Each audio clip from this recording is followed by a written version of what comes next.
അല്ലെങ്കിലും ഇതൊക്കെ വേലായുധം കേക്കണം. എന്റെ ഈ കഷ്ടപ്പാട് കാണാൻ ഇവിടെ ആർക്കും കണ്ണില്ലല്ലോ. പറയുന്നത് കേട്ട് തോന്നും ഈ ലോകത്ത് വേറെ ആരും കഷ്ടപ്പെടില്ലെന്ന്. ഓരോരുത്തർ ചോര നിനക്കെ കൊണ്ട് തന്നെയാ അവരുടെ കുടുംബം പോറ്റുന്നത്. അല്ലെ ഒടേ നമ്പരെ ഭയക്കൊണ്ട് തരത്തൊന്നുമില്ല. പെൺകുട്ടികൾ 3 എണ്ണ വളർന്നു വരുന്നത്, അത് മറക്കണ്ട. അതും ഒടേ തമ്പുരാൻ തന്നതാണെന്ന് നീയും മറക്കണ്ട. അതേത് മനക്കൽ തമ്പുരാനാ മാമ? നീങ്ങി വരിക. ഓ, ഒന്നൂടെ പറയ്. അല്ല, ഇവിടത്തെ ഈ 3 പെമ്മക്കാൽ തന്ന തമ്പുരാനുണ്ടല്ലോ, അതേത് മനക്കലാ? ഇപ്പം മനസ്സിലായോ? അതും ഈ തമ്പുരാൻ തന്നെയാ. വേലായുധം തമ്പുരാൻ പോയിരുന്ന് പരത്തോടാ പോത്തെ.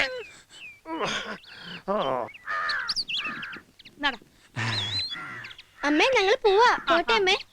ശ്രീദേവി, ദാ നിന്റെ കൂട്ടുകാരിൽ വന്നിരിക്കുന്നു. ദാ വരുന്നമ്മേ.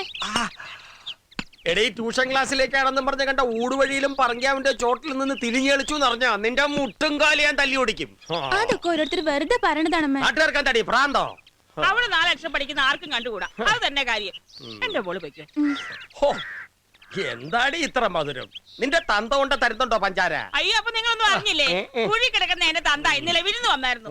അപ്പൊ കൊണ്ടു തന്ന അരക്കിലെ പഞ്ചാര തീരുമാനം പറയാൻ വേണ്ടി നിങ്ങളെ അങ്ങോട്ട് അയക്കാനും പറഞ്ഞു.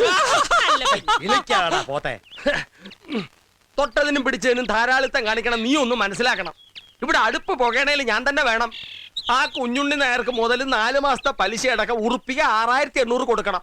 ആ ഒരു വിചാരം ഇവിടെ ആർക്കെങ്കിലും ഉണ്ടോടി വെള്ളാനെ? എന്ന് വെച്ചിങ്ങനെ പിശുക്കിട്ട് എന്താ കാര്യം? കാപ്പിൽ അല്പം പഞ്ചാര കൂടി അതിന് ബഹളം, കറിയിൽ അല്പം ഇത്തിരി അരിയും പുളിയും കൂടി അതിനും ബഹളം. വെറുതെ നാട്ടുകാരൻ അരക്കമ്പലൊന്ന് വിളിക്കുന്നത്. നാട്ടുകാരല്ലടി, ഇവിടുത്തെ പ്രമാണി നിന്റെ പുന്നാര മോൻ. അവനെ എന്നെ അങ്ങനെ വിളിക്കുന്നത്. അതങ്ങനെ തള്ളമോന് വളം വെച്ചു കൊടുക്കല്ലേ. വിത്ത് ആരാന്റെ ആയാലും വളർത്തി വലുതാക്കിയാൽ ഗുണം കിട്ടുമെന്ന് വിചാരിച്ചു. എവിടെ കാക്കക്കൂട്ടിലെ കുയിലായിപ്പോയി.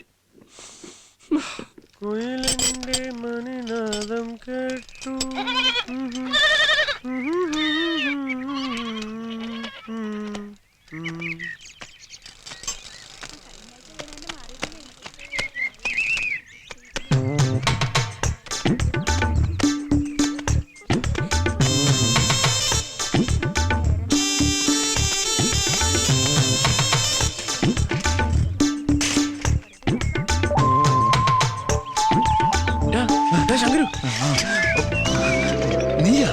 നീ ആളെ പേടിപ്പിച്ചു കളഞ്ഞല്ല.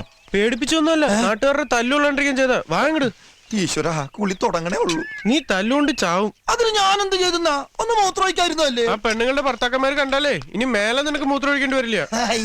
ചിരിക്കണ്ട, ഒരു കോലം കണ്ടാ മതി. ഇതിനെന്താ കുഴപ്പം? വെറുതെ അല്ല നാട്ടുകാർ നിന്നെ പച്ചോന്തെന്ന് വിളിക്കണ. വിളിക്കട്ടെ, വിളിച്ച് പഠിക്കട്ടെ. പച്ചോന്തേ ഇതൊക്കെ ഇട്ട് പൊന്തയിലിരുന്ന് ആരും കാണില്ലെന്ന് നിന്റെ വിചാരം? അങ്ങനെ പെട്ടെന്ന് അങ്ങനെ കണ്ണിപ്പെടില്ല. അതുകൊണ്ടല്ലേ പച്ചയിട്ട് ഇറങ്ങിയത്. ഇടാ മണക്കൂ, ഈ സ്ത്രീ സൗന്ദര്യം എന്ന് പറഞ്ഞാൽ എന്താ നിനക്കറിയാമോ? എനിക്കൊന്നും കേക്കണ്ട. ആ, നീ അതേ പറയൂ. ഇടാ, ഇതിനൊക്കെ വിവരം വേണം. നീ അതിന് സ്കൂളിൽ പോയിട്ടില്ലല്ലോ. അത്രയൊക്കെ മതി, ജീവിച്ചാ പോരെ? മതി. ഈ ലോകത്ത് വേറെ ഒന്നും നീ അറിയണ്ട. അറിഞ്ഞാ വിവരമുള്ളവനായി പോവില്ലേ? വിവരം കൂടിയിട്ടാണ് ഇതുപോലൊക്കെ ചെയ്യണത്. അയ്യോ, ഇന്നാളെ അമ്പലക്കുളത്ത് വെച്ച് അടി കിട്ടിയത് ഇത്ര പെട്ടെന്ന് പറഞ്ഞു നീ? ആ, അതിപ്പോ അടിയാണോ? അതൊരു ഒന്നും തള്ളുവല്ലേ. അങ്ങോട്ട് പോയി കട്ടുവാ. ഇതൊരു രസമല്ലടാ. എടാ, സത്യം പറയട്ടെ, ഇതുപോലെ മനസ്സിന് കുളിർമ കിട്ടുന്ന ഒരു കാഴ്ച ഈ ലോകത്ത് വേറെ എന്തുണ്ട്? അടി കണ്ണിന് കിട്ടിയാ ഈ കാഴ്ചയും പോവും. അങ്ങനെയൊക്കെ നോക്കിയാ ജീവിക്കാൻ പറ്റുമോ?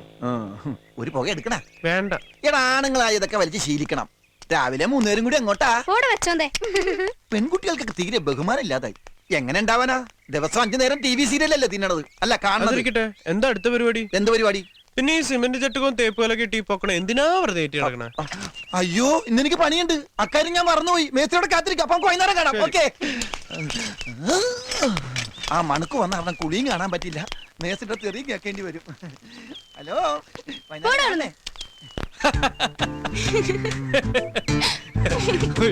ചിരിക്കണ്ട ചിരിക്കണ്ട. എങ്ങനെ ചിരിക്കാതിരിക്കും? നിന്റെ വീട്ടിൽ വന്ന എന്താ പ്രശ്നം?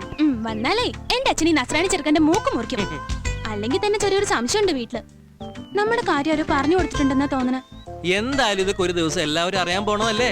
ഈശ്വര, ഓർക്കും ഭാഗ പേടിയാവാ എനിക്ക്. ഒരു പേടിയും വേണ്ട.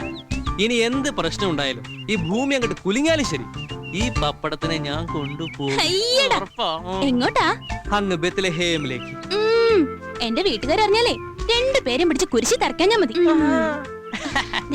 കുട്ടിയോട് കാണൂട്ടോ. കണ്ടാലെന്താ? അവർക്ക് തന്നെ അറിയുന്നല്ലേ. അവരല്ല, മറ്റാരെങ്കിലും കണ്ട കുഴപ്പം തന്നെയാ. ഇപ്പോഴും കൂടി എന്റെ അച്ഛൻ പറഞ്ഞ എന്താന്നറിയോ? കണ്ട ഇടവഴിയിലും പറങ്കിമാവന്റെ ചോട്ടിലും കറങ്ങി നടന്നാ നിന്റെ മുട്ടും കാല് തല്ലി ഓടിക്കുന്നു. അല്ല, നല്ല ചെത്ത് സ്റ്റൈലിൽ ഇങ്ങനെ ദിവസവും രാവിലെ എന്ത് പറഞ്ഞ വീട്ടിൽ നിന്ന് ഇറങ്ങണേ? അതിനാണോ ക്ഷാമം? ഇപ്പൊ എന്റെ പപ്പയുടെയും മമ്മ പപ്പടോ?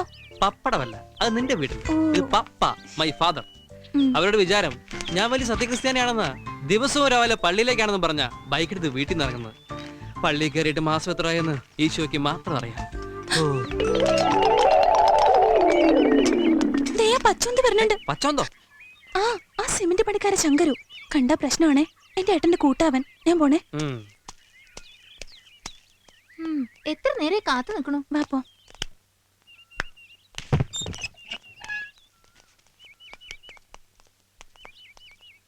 അയ്യോ വേലായുധന്റെ എവിടെ? ഇല്ല, പപ്പടം കൊണ്ട് അങ്ങാടി പോയിരിക്ക. എപ്പോഴാവും വരിക?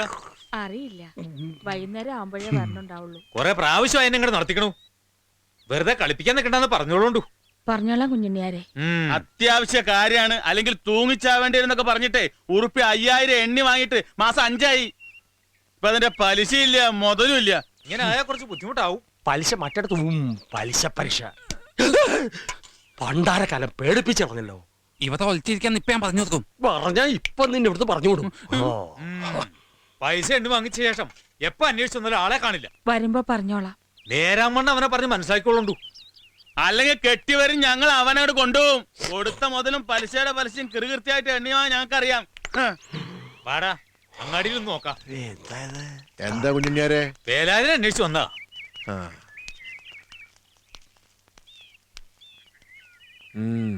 പലിശ തോണ്ടാൻ വന്നാവൂല്ലേ? അതെ അതെ. ഈ പഹയന്റെ അടുത്ത് അല്ലാതെ നിങ്ങക്ക് വേറെ ആരും കണ്ടില്ലേ കായ് കടമാങ്ങ? അനീറ്റിന്റെ കല്യാണാവശ്യത്തിന് വേണ്ടി വാങ്ങിയതാ. ആധാരവും കൊടുത്തു.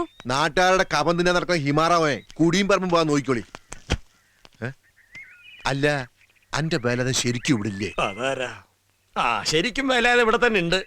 മനസ്സമാനം തരില്ല തെണ്ടികൾ. ഞമ്മളാ? ഹേയ്, പലിശ പലിശ എന്ത്? എനിക്ക് അത്യാവശ്യമായിട്ട് 12 ഇട്ട് പപ്പടം വേണം. എന്താ വിശേഷം? തന്റെ കെട്ടിയോള് വയസ്സറിയിച്ചോ? ആ പ്രായം ഇപ്പൊ എന്റെ ജാനുനല്ലേ? ഓള് ഇപ്പോഴും ചെറുപ്പാ. അങ്ങനെയുള്ള വിചാരം വിളിക്ക് ഇല്ലാതില്ലടോ.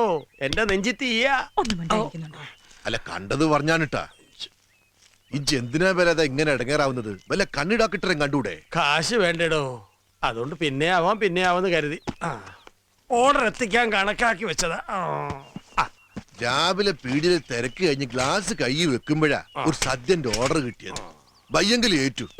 4 ചില്ലാനം കിട്ടുന്ന കാര്യല്ലേ? അന്നെ കണ്ടു നന്നായി രമേശ. ആ കാര്യസ്ഥൻ രാഘവൻ എന്നെ അന്വേഷിച്ചിരുന്നു.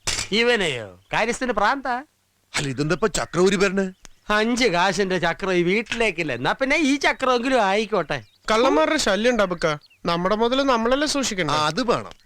കക്കാൻ പറ്റിയ ഒരു സാധനം. തൂക്കി വിറ്റ അതിന് തുരുമ്പിന്റെ വില പോലും കിട്ടില്ല. സൈക്കിളിന് ചീത്തപ്പേര് ഉണ്ടാക്കാൻ കൊണ്ട് നടക്കുക പ്രമാണി. ഓൻ കേക്കണ്ട. ഇയാള് പോ.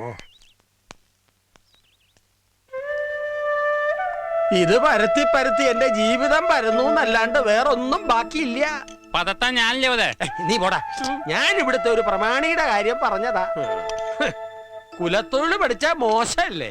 പാന്റ് ഷർട്ട് ഇട്ട് ഇങ്ങനെ വെറുതെ നടക്കാൻ പറ്റില്ലല്ലോ. മൂട് ഒന്നും മിണ്ടണ്ട, അവിടെ ഇരുന്ന് എന്തെങ്കിലും പറഞ്ഞോട്ടെ. ഉണ്ടാക്കി വെച്ച ഓർഡർ എത്തിക്കാൻ പറ്റുമോ നിന്റെ പ്രമാണിയോടൊന്ന് ചോദിച്ചു നോക്കടി. പറ്റുമോ നിനക്ക്? കൊണ്ടേ കൊടുക്കാന്ന് പറഞ്ഞു. ജന്മാന്തര പുണ്യം. 10 കെട്ട് പപ്പടം നമ്മുടെ അമ്മണിയെടുത്ത് വേണമെന്ന് പറഞ്ഞിട്ടുണ്ടായിരുന്നു. പറഞ്ഞോ? അമ്മണി അമ്മയ്ക്ക് 10 കെട്ട് വേണത്രേ. അവര് 2 കെട്ടിയതല്ലേ, ഇനി 8 കെട്ട് വേണോ? 10 കെട്ട് പപ്പടത്തിന്റെ കാര്യ പറഞ്ഞത്. ഓ അങ്ങനെ. എവിടുന്ന് വന്നൂടി നിനക്ക് പുതിയൊരു ബോധോദയം? മാനത്ത് പൊട്ടി വീണതാ. തലക്കാലം 10 കെട്ട് എത്തിച്ചാ മതി കേട്ടോ. അത് നിന്റെ പ്രമാണിയോട് പറഞ്ഞേപ്പിച്ചാ മതി. അനുസരിക്കോ ആവോ.